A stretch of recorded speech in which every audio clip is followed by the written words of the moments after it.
앞서 영상을 통해 보신 것처럼 이스타항공의 대량 해고 사태를 계기로 이상직 의원을 둘러싼 논란이 커지고 있습니다. 핵심 쟁점은 무엇인지 시민단체 경제민주주의 21 대표인 김경률 회계사와 이야기 나눠보겠습니다. 어서 오십시오. 네, 반갑습니다. 안녕하세요. 대표님, 이상직 의원이 이스타항공의 설립자인 거죠? 그렇습니다. 이 현대증권의 임원으로 근무하다가 그리고 이제 그 과정에서 주식회사 KIC라는 코스닥 회사를 운영 그리고 보유하였었고요. 예. 이 이후에 이제 2007년도에 이스타항공을 설립하여서 실질적인 오너로 활동하고 있습니다. 저희가 이스타항공 지분 관련해서 잠시 뒤에 자세히 짚어볼 네. 텐데 이 의원은 지금 이스타항공 최대 주주인 이스타홀딩스의 그 지분을 갖고 있지 않다는 이유로 현재 이스타항공과 관련이 없다 이렇게 주장을 네. 하고 있습니다만 앞서 저희가 그래픽으로도 보여드렸는데 2018년 3월에 중소기업진흥공단 이사장으로 재임하기 전까지 네. 이스타항공을 운영했기 때문에 이번 사태의 책임에서 벗어날 수 없다 이런 얘기가 나오고 있는 거죠. 예, 그렇습니다. 지금 현재 이스타항공의 사장을 맡고 있으신 분 그리고 CFO 역할을 맡고 계시는 전무이사 이 두 분 모두 이제 이상직 의원의 최측근들이시고요. 예. 그리고 이제 이스타홀딩스가 최대 주주여서 본인은 지분을 가지고 있지 않다 이렇게 말씀하시는데 이스타홀딩스라는 회사가 이제 2015년에 설립되었습니다. 그리고 그때 당시 따님과 아드님이 26세, 17세였는데요. 이런 미성년자분들까지 포함해서 이분들이 이제 100% 지분을 가지고 있는 회사이고 네. 실질적으로 따님과 아드님이 어떤 경영 활동을 하였나 이 부분에 대해서는 여러 가지 의문이 제기되고 있고 오히려 다만 반대로 이상직 의원이 이스타항공에 와서 실질적인 경영권을 행사하고 구체적인 지시를 내린 바 있다. 이와 같은 증언들은 노조 측이라든가 회사원들로부터 계속 제기되고 있는 것으로 합니다. 예. 저희가 출연 전문가 이렇게 이야기 나누기 전에 금감원의 전자공시 시스템을 네. 한번 확인을 해보니까 관련된 그래픽이 있습니다. 지분 구조와 관련된 그래픽이 있는데 네. 한번 보여주시겠습니까? 앞서 회계사님께서 간단하게 설명을 해주시긴 했는데 네. 결국 이스타항공의 최대 주주 현재 기준으로는 이스타홀딩스인데 그렇습니다. 이 이스타홀딩스가 결국 이상직 의원의 아들과 딸이 100% 지분을 갖고 있기 때문에 예. 사실상 이상직 의원이 책임에서 자유로울 수 없는 구조인 거잖아요. 그렇습니다. 지금 이제 보시면 이스타홀딩스라는 회사가 어떻게 이스타항공의 최대 주주가 되었는지 이것조차도 사실은 여러 회계 전문가들이 저뿐만 아니라 의문을 제기했고 급기야는 이제 국세청에 탈세 제보하는 형식으로 문제 제기를 한 그런 상황인데요. 지금 이스타홀딩스가 2015년도에 설립된 당시에 불과 자본금이 3천만 원에 불과한 회사입니다. 예. 네. 이 회사가 수백억대 당시 이제 수백억에 달하는 이스타항공의 최대 주주 지분을 인수를 하였는데 그 과정조차도 그러니까 인수의 상대방이 이상직 회장의 특수관계자들이었고 그리고 인수 과정조차도 상당히 석연치 않은 100억에 달하는 자금을 아들과 딸이 어떻게 조달했느냐 보면은 사모펀드로부터 주식을 담보로 이제 인수를 했단 말입니다. 네. 전형적인 이제 무자본 인수합병의 무자본 인수의 이제 과정이겠고요. 이 과정이 지금 이제 서울지방국세청 조사 사국에 의해서 조사가 되는 것으로 아는데 이른바 이제 시청자분들이 이해하기 쉽게 말씀드리면 서울지방국세청 조사 사국이라고 하는 것은 이제 없어졌지만 과거에 검찰의 중수부에 준하다고 하는 상당히 이제 권력형 범죄를 수사하는 그런 이제 조사 기관으로 알려졌고 이곳은 쉽사리 이렇게 업무에 착수하지도 않을 뿐더러 어떤 구체적인 결과물을 예측하고 있기 때문에 착수하지 않았나 이런 추측이 듭니다. 네, 회계사님께서도 간단하게 언급을 하셨는데 네. 어떻게 보면 이스타홀딩스라는 회사 자체가 자본금이 작은 회사가 그렇습니다. 이렇게 네. 작은 자본금이 작은 회사가 이스타항공이라는 항공사를 어떻게 보면은 그 인수하게 되는 네. 소유하게 되는 지분 구조상 소유하게 그렇습니다. 되는 이런 네. 과정 자체가 예.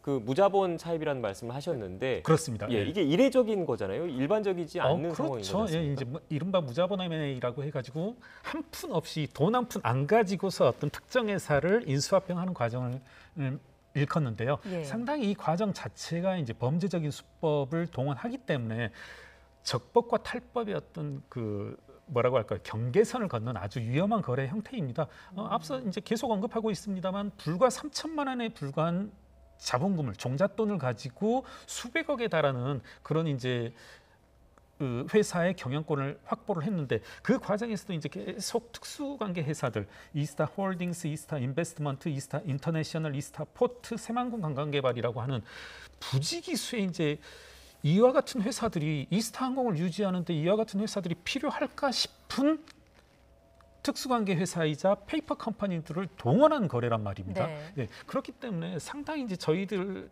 회계 전문가들이 봤을 때도 의심스럽고 이게 또 한 가지 이제 약간 깊게 말씀드린다라면 일반적인 거래의 경우라면 공시를 통해서 금융감독원의 전자공시를 통해서 저희들이 대략의 윤곽을 파헤칠 수 있는데 이게 이제 자꾸 거래를 잘게 나눠버리고 회사조차도 잘게 나눠버리고 페이퍼 컴퍼니로 나누다 보니까 거래 후 윤곽조차 사실은 쫓아가기 힘든 공권력이 아니고서는 검찰이나 국세청이 아니고서는 거래의 실체를 분명히 파악하기 힘든 그런 식으로 만들어놔 버렸습니다. 특히 이스타항공 같은 경우에 지금 비상장이잖아요. 네, 그렇습니다. 상장하지 예. 않았기 때문에 뭐 금감원 전자공시 같은 경우에는 뭐 분기별로 하다 보니까 공시는 하지만 네. 주식회사 같은 경우에는 수시로 그 변동사항을 확인하기가 편한데 이건 좀 어려운 상황인 그렇죠. 거죠. 이제 상장사라고 하면 이제 수시공시다 여러 가지 이제 뭐 자본시장에서의 요구에 따라서도 수시공시들을 하기 나름인데 이 경우라면 이제 비상장 회사여서 1년에 한 번 그리고 상당히 이제 이스타 홀딩스 그 이스타 항공의 최대 주주라고 하는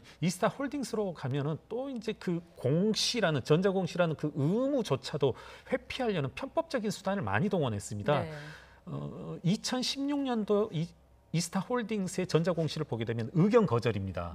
이게 의견 거절이라고 하는 것은 감사 의뢰인과 즉 회사와 감사인, 회계법인 간의 충돌로 인해서 빚어지는 경우가 흔한데 이 경우라면 둘의 이해관계가 일치하여서 야 우리 회사 이스타 홀딩스의 전모를 금융감독원에 그리고 시장 일반에게 공시하는 것은 상당히 위험할 것 같다. 네. 그러니까 이것을 의견 거절의 형태로 내보내버리자. 아무런 의견 거절이라고 하면 결국은 아무런 정보도 공시를 안 해버리는 것이거든요.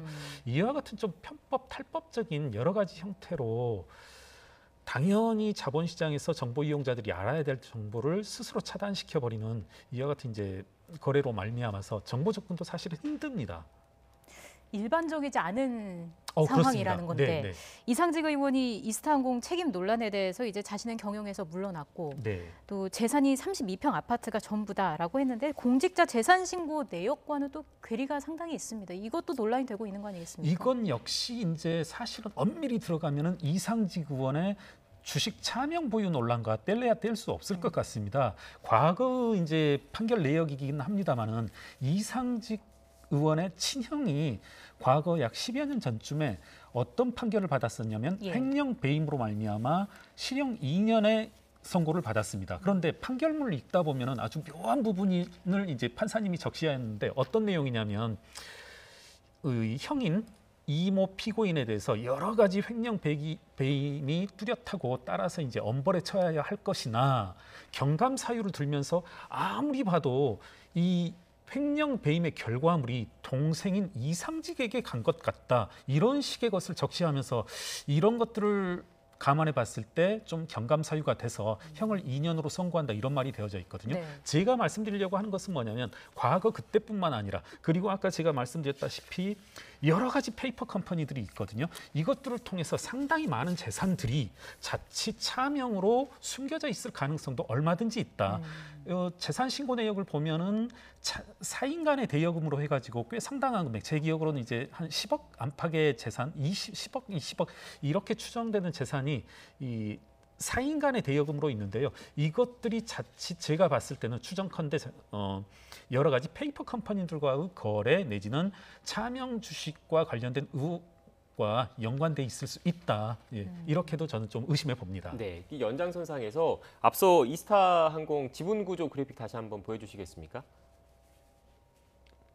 네, 이 보시면 이스타홀딩스는 이상직 의원의 아들과 딸이 100% 그렇습니다. 소유하고 있는 회사인데 지금 그래픽에 또 보시면 이 회사는 이상직 의원의 형 소유로 맞습니다. 일단 알려지고 제가 앞서 있거든요. 말씀드린 그 네네. 그러면 결국 가족 회사라는 논란도 불거질 수밖에 없는 상태인 것 같아요. 그렇죠. 예, 그렇습니다. 그리고 결국은 저 아들과 딸이 그리고 형님의 지분조차도 사실은 이상직 의원의 것이 아니냐 이런 이제 뭐 여러 가지 의혹들이 계속 나오고 있는 상황입니다. 그런데 지금 이스타항공 같은 경우엔 경영난 때문에 네. 그 일하시던 분들이 대량 해고 해직 상태인데 그렇습니다. 어떻게 보면 그 실업수당, 그러니까 고용유지 지원금도 받지 못하는 상태라고 그러더라고요. 예, 그렇습니다. 이 경과에 대해서는 이제 저도 사실 이 문제에 대해서 좀 초창기부터 개입 내지는 관심을 가져서 이제 알고 있는 내용인데요.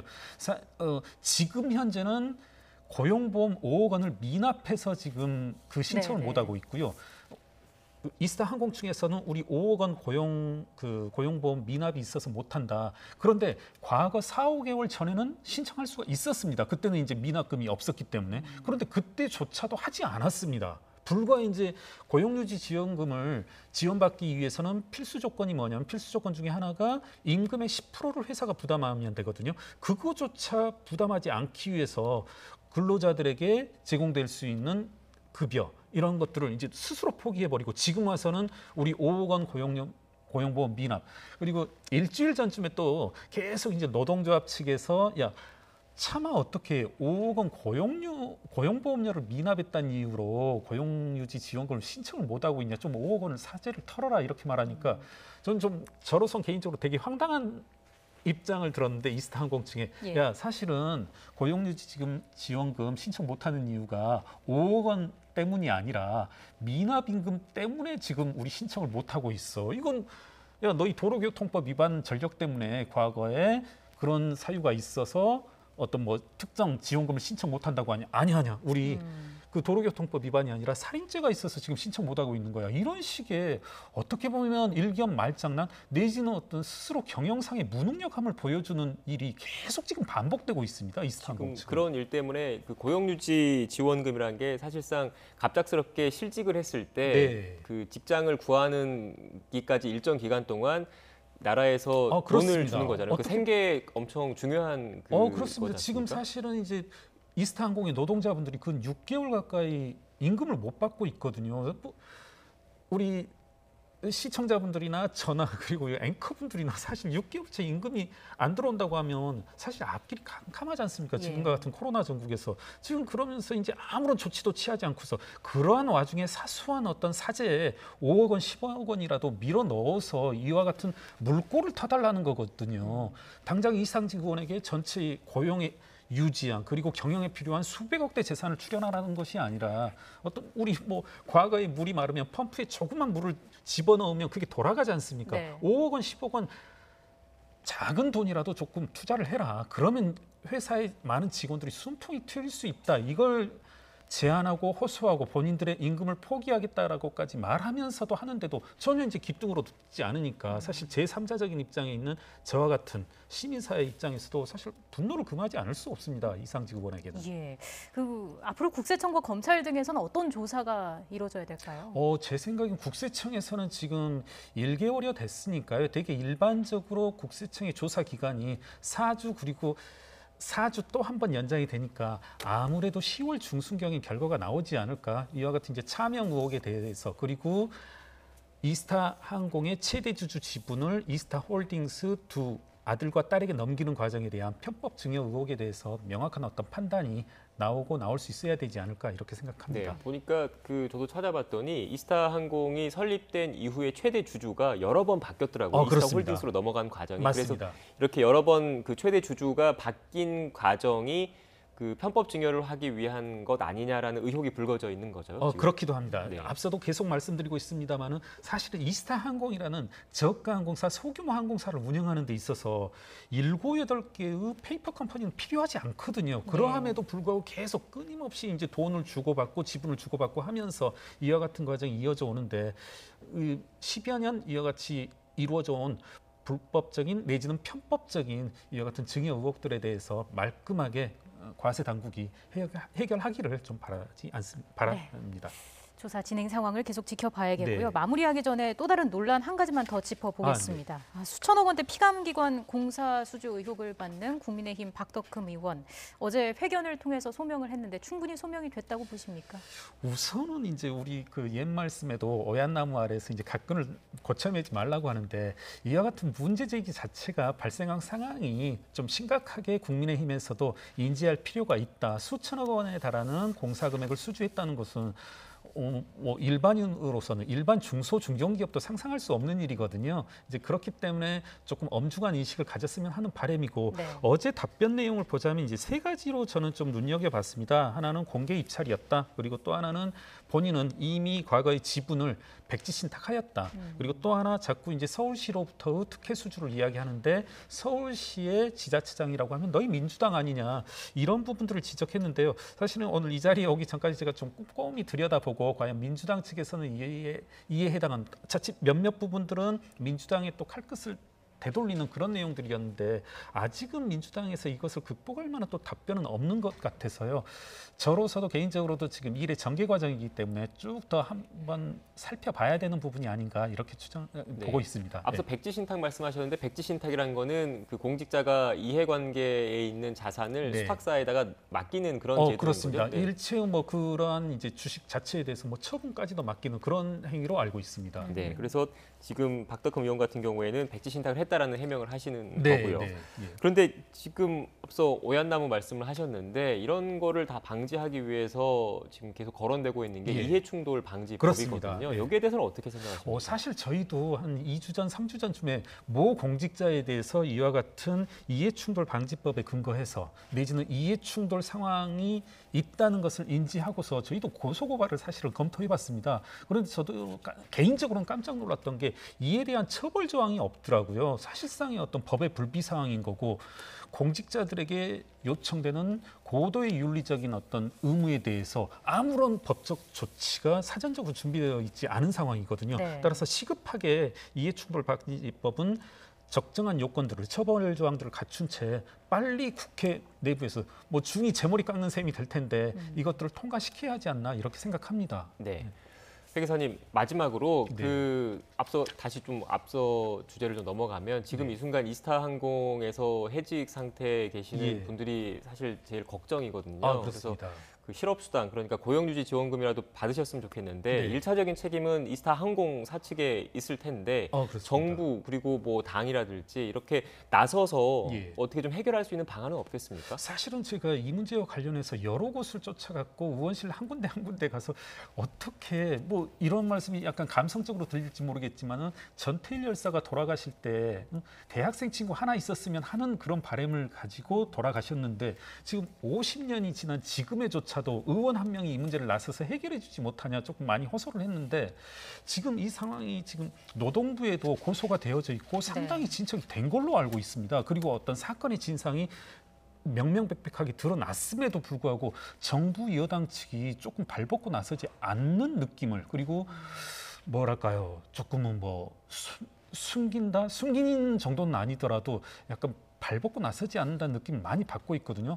시급하게 이제 앵커분께서도 말씀하셨지만 수백 명의 수천 명에 달하는 노동자들이 6개월째 아무런 임금 보상을 받지 않고 생활해 나가고 있거든요. 이건 뭐 어떻게 보면 상당히 극에 달하는 상황인데요. 빨리 이 상황을 해결하기 위해서는 당정의 원칙적인 조처가 필요하다. 그런 내용들을 호소하고 싶습니다. 네, 알겠습니다. 지금까지 김경률 회계사와 함께 관련된 이야기 나눴습니다. 회계사님 오늘 말씀 고맙습니다. 감사합니다.